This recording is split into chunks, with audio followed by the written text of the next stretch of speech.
What is up guys, FOD Runner here, and today I'm going to be talking to you guys about how and why the long run is going to be such an integral part of my upcoming training block.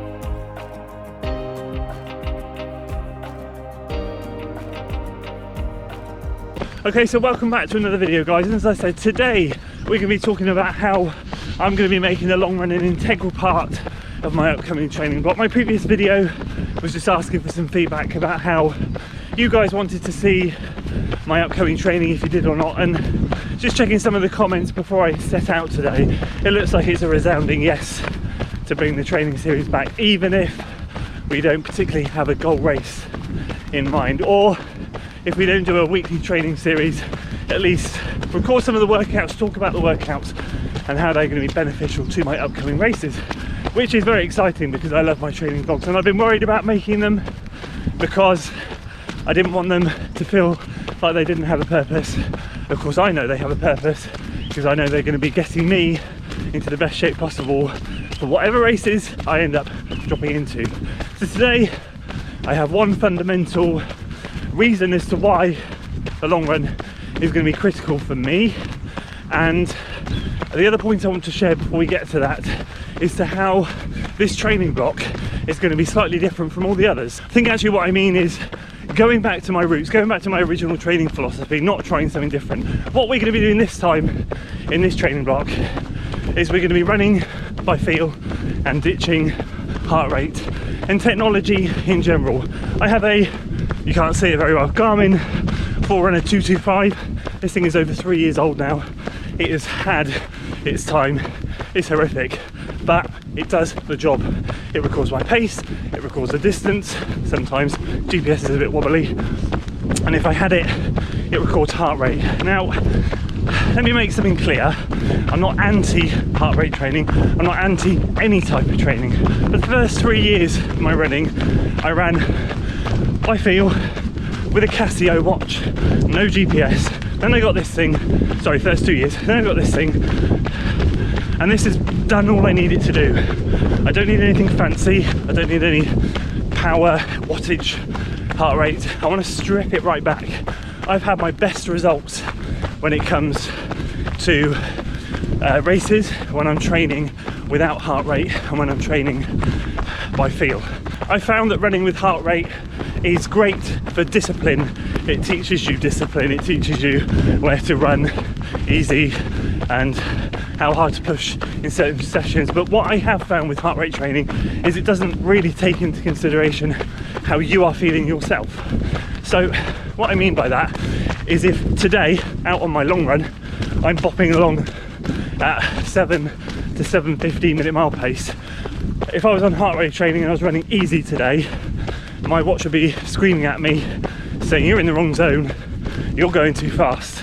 But actually what I want to do is I want to run how my body feels, and my body is taking me on this pace, and that's the philosophy I want to adapt in this training block. I want to let my body do the talking.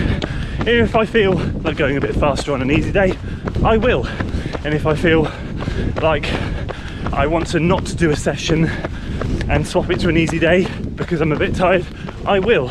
I'm just going to let my body do the talking. I'll go into the training series next week in terms of what the plans are, how we're going to structure all of that, but that's the main thing that's going to come out of this training block.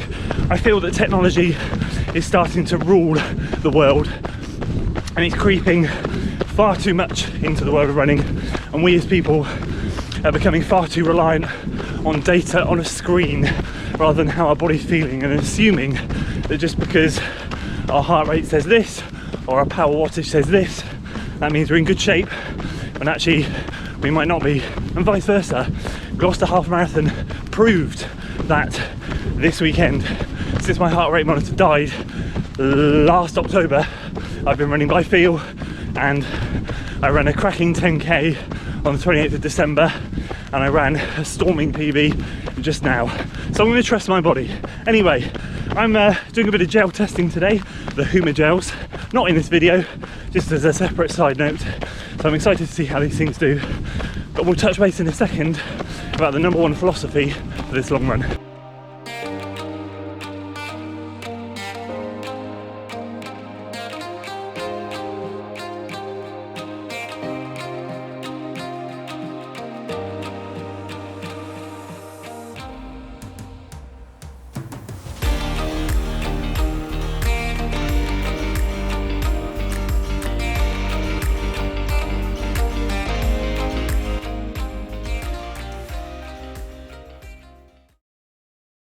Don't hear much about Huma gels.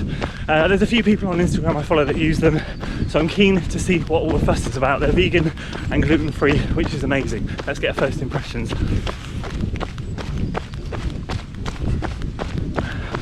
Oh wow, different, good flavour. I like lemonade flavour, it's a nice flavour.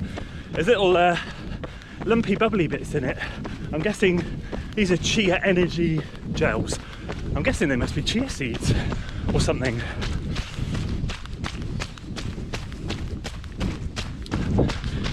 Really quite nice, easy going down, flavour's not too strong, can't even feel them going down.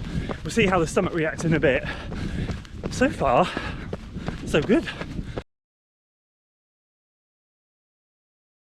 So on to the main point of the video. Why is the long run going to be critical to my upcoming training block? Well, there are a couple of reasons. One's a minor, one's a major.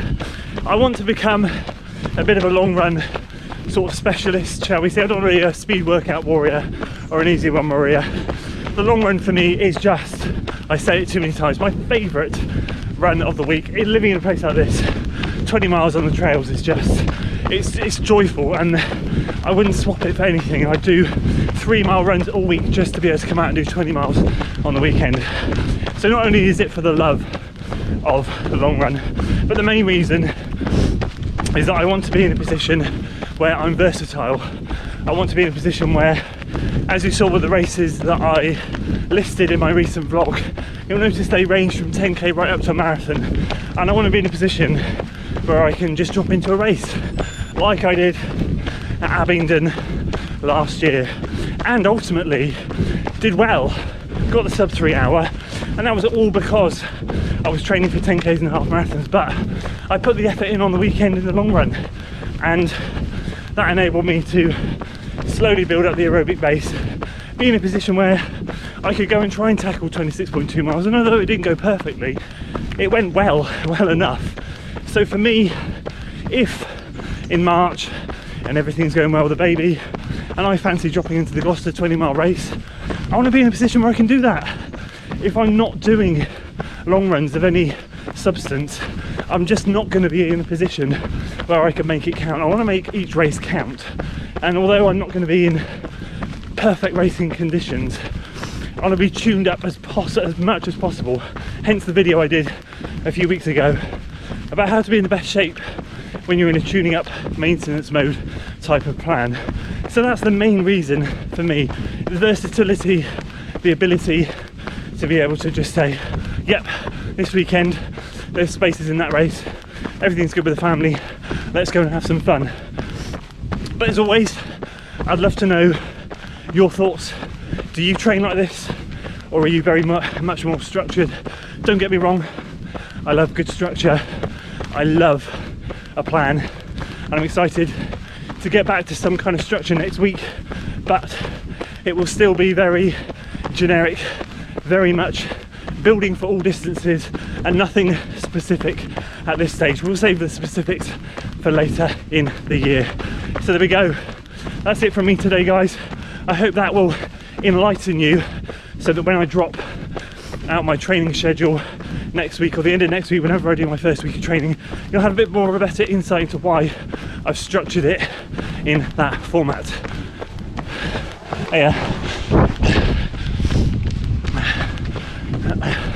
So if you enjoyed today's video, guys, you know what to do.